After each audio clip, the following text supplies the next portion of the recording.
The term state-of-the-art refers to the highest level of general development, as of a device, technique, or scientific field achieved at a particular time. It also refers to the level of development reached at any particular time as a result of the common methodologies employed. The term has been used since 1910, and has become both a common term in advertising and marketing, and a legally significant phrase with respect to both patent law and tort liability. In advertising, the phrase is often used to convey that a product is made with the best possible technology. But it has been noted that the term state-of-the-art requires little proof on the part of advertisers, as it is considered mere puffery. The use of the term in patent law, by contrast, does not connote even superiority, let alone the superlative quality the ad writers would have us ascribe to the term. Origin and history. The origin of the concept of state-of-the-art took place in the beginning of the 20th century.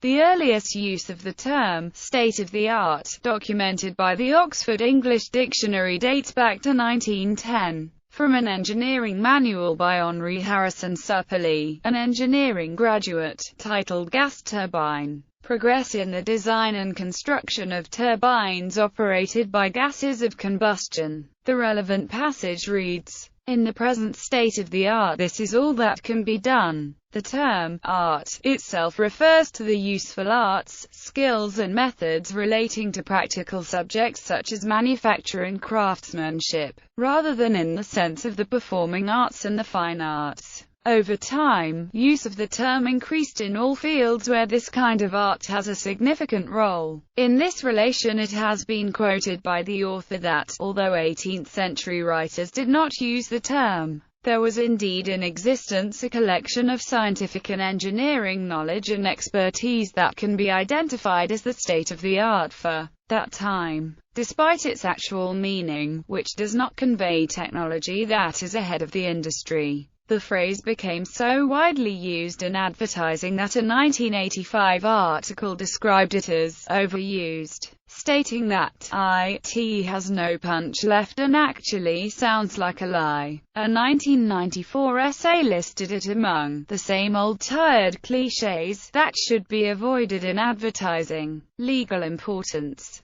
Patent law in the context of European and Australian patent law. The term state-of-the-art is a concept used in the process of assessing and asserting novelty and inventive step, and is a synonym of the expression prior art. In the European Patent Convention, the state-of-the-art shall be held to comprise everything made available to the public by means of a written or oral description, by use, or in any other way, before the date of filing of the European patent application, according to Article 54 EPC. Due account should be taken of Article 54 EPC as well, but merely for the examination of novelty. The expression background art is also used in certain legal provisions, such as Rule 42 and EPC 1973, and has the same meaning. Tort liability. The state-of-the-art is important in the law of tort liability, specifically in the areas of negligence and products liability. With respect to negligence,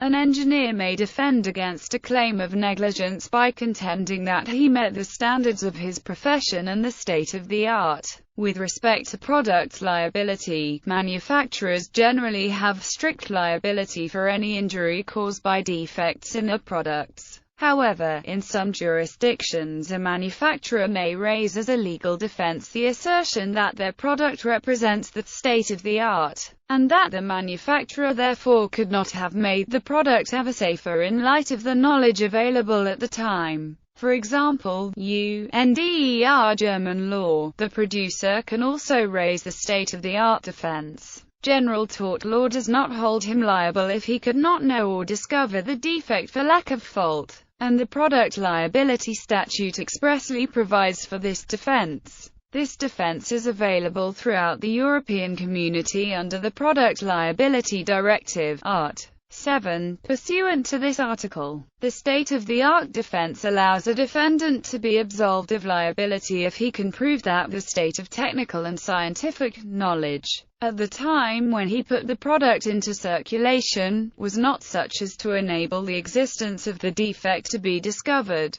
The directive allows member states to eliminate the state-of-the-art defense, but only Luxembourg, which has little manufacturing industry, has done so. In the United States, in those states that follow the common law, the state of an industry is merely evidence adduced rather than a controlling factor. But a number of states have state-of-the-art statutes that make a manufacturer's compliance with technological feasibility an absolute defense to a product's liability suit. Because the state-of-the-art is constantly advancing, the ability of manufacturers to claim that their products are state-of-the-art tracks their potential liability when these products are defective. As an industry journal explained in the 1980s, remote control rear-view mirrors, disc brakes, automatic slack adjusters for drum brakes and sealed lighting systems are just a few examples of products that have advanced the state-of-the-art. When one of these gains a degree of industry acceptance, it begins to bridge a legal gap between what is state-of-the-art from a design standpoint, and what is state-of-the-art from a usage standpoint. This could place a carrier in a vulnerable position in the not-too-distant future.